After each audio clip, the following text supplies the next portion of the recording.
In this video, I'm going to show you how to tie my favorite knot to use if I need a loop along the length of a piece of fishing line. You could use this knot when tying a drop shot rig, and structurally it's very similar to the Alpine Butterfly, which is an extremely strong knot used to give you a loop in a piece of rope. I'm going to use 14-pound monofilament, and I'm going to tie the knot 2 times. The first time I'm going to tie it with just a loop, and the second time I'm going to tie it with a hook. Our first step is to create a loop in the line, and you can see I'm pinching the 2 pieces with a bit of a space between them.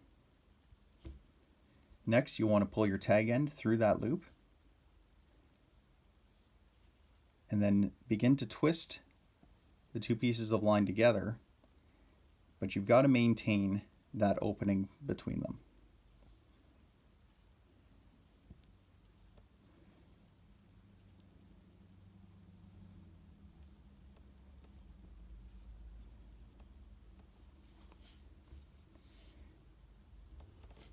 And you should end up with something that looks like this. We've got twists on either side of our opening, and we've got our bottom of our loop over here. If I pulled on the ends of the line at this point, the whole thing would unravel. We're going to take the bottom of our loop and we're going to pass it through the opening. And the amount of line that we pull through at this point is going to determine the size of our loop. And by pulling on the ends of the line, the whole thing is going to snug down and give us a perfect loop. This knot is extremely strong, and we could attach a hook directly to that loop using a Palomar knot, or we could add a snell to get even more distance from our dropper line.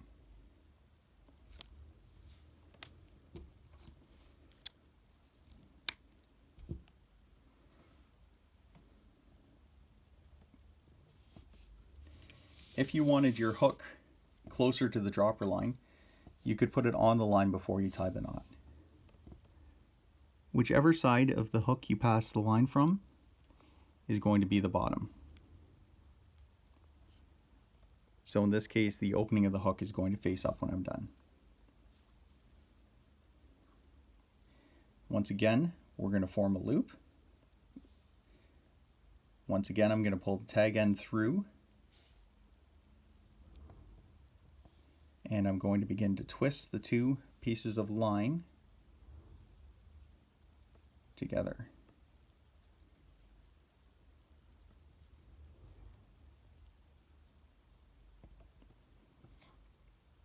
So I've got my hook at the bottom here, I've got my opening at the top, I've got my twists on either side.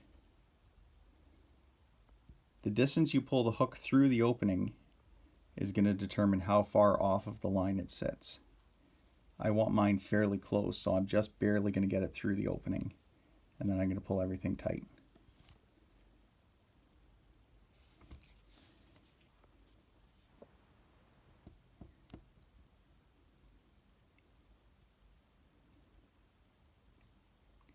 Once again, you have a nice strong knot, and it's going to hold that hook exactly at 90 degrees to the line.